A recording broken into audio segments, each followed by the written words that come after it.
The use of designer names on vehicles hit a high in the 1970s, but arguably no company used more designer names across more nameplates than American Motors. Ford certainly had its share of designer labels that it employed on its luxury vehicles, everything from Cartier to Pucci to Bill Blass and Givenchy. But American Motors took the designer labeling all the way up and down the range, beginning in 1972. That year saw the introduction of the Gucci edition Hornet Sportabout, with Gucci's trademark green and red striping on the interior. And quite interesting that Gucci would lend its name to effectively an economy car during that time period when its clientele were likely not driving Hornet Sportabouts around. But it obviously was introduced, as well as the Pierre Cardin Javelin, which also had some interesting stripes not only on the seats but also the headliner of the Javelin at the time. In the next model year, in 1973, AMC introduced the Levi's edition interior on the Gremlin, which was perhaps more in keeping with the Gremlin's clientele. But then in 1974, AMC introduced the all-new Matador Coupe with love it or hate it styling, and complete with a interestingly selected designer trim edition, the Oleg Cassini Matador. With the introduction of the Oleg Cassini Matador, AMC was trying to capture some younger buyers and inject more enthusiasm into its introduction of the Matador. And they selected fashion icon Oleg Cassini because he, in particular, was well identified among younger age groups that AMC was targeting for this vehicle, in particular, individuals aged 25 to 35. As AMC's Vice President of Styling at the time, Dick Teague, said, as development work proceeded on the all-new 1974 Matador Coupe, it became increasingly evident to us that this car would be the logical one to carry forward our very successful fashion designer program. To achieve our design and marketing objectives, we required a fashion authority whose name was familiar in America, and at the same time, one could bring some fresh ideas to AMC. Hence, this special edition was launched. According to Vince Geraci, who led AMC's interior design at the time, Oleg Cassini was originally thinking about two different interiors for the Matador, one with a more light and airy feel and brighter colors, and the other more for evening use with darker colors that were also somewhat richer. Well, AMC only had the funds to do one interior, and it was decided that a darker motif would be selected, and that is the black interior with the copper orangey carpet and gold buttons.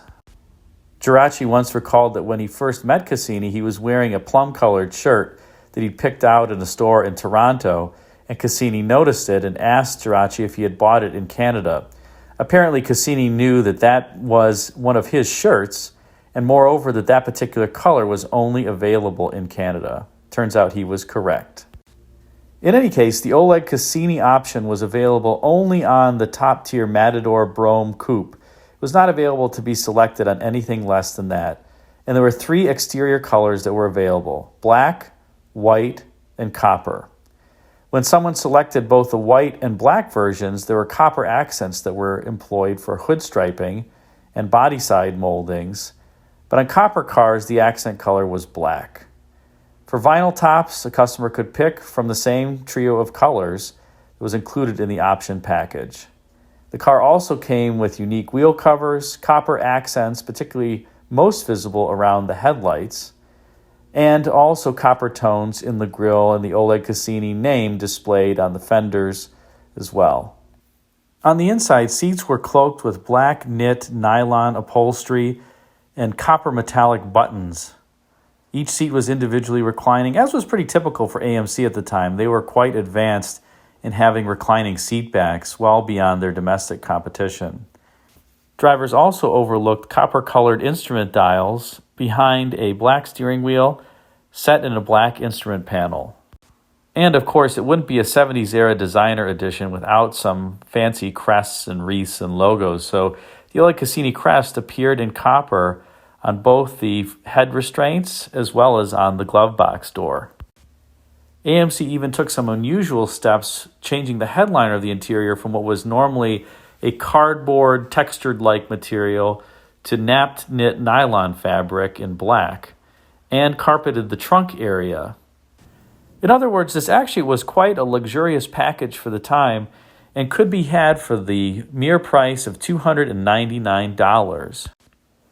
It appears that Cassini himself was quite pleased with the vehicle, as he remarked to the press at the time of its release that his impression of the Cassini Matador was that it was a, quote, swinging car. And swinging it was, at least in the interior. Unfortunately, the Cassini package didn't change the standard engine options for the Matador Coupe, which began with a 232 cubic inch six-cylinder, and optional engines included a 258 cubic inch six-cylinder, a 304 cubic inch V8, two 360 cubic inch V8s with either 2 or 4 barrel carburetors, and the top dog was AMC's 401 cubic inch V8, making 235 horsepower. The standard transmission choice was a 3-speed manual, but the Chrysler TorqueFlite automatic was optional.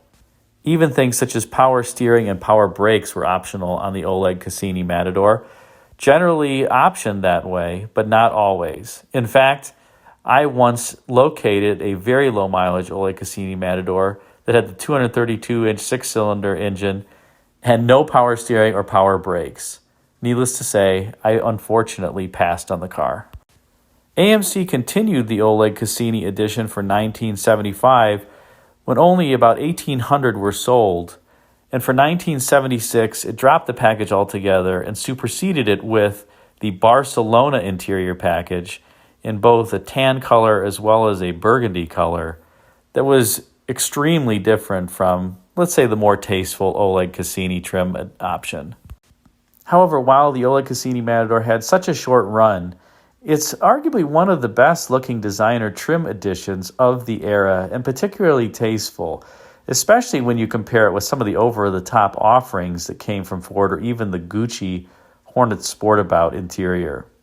And it may have even helped AMC get more name recognition for its Matador, particularly given Oleg Cassini was known for being Jacqueline Kennedy's exclusive designer at the time, and helped AMC further build its brand with respect to the Matador, a need which was best exemplified by the company's advertising campaign, What's a Matador? Let's take a look at a historic AMC ad for the Matador Coupe back in 1974 now.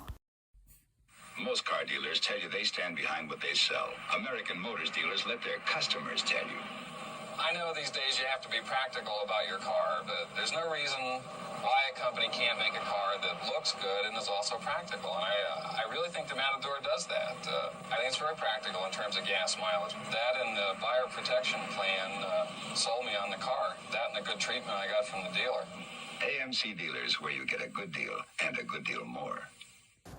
Hope you enjoyed this video on the Oleg Cassini Matador. Thanks again for watching. Until next time, take care. Thanks again for watching this video. Please be sure to like, comment, and subscribe, as that helps the YouTube algorithm serve it up to more viewers like you. And until next time, check out the video thumbnails at bottom left and bottom right for some suggestions for you. Thanks again for watching. Until next time, take care.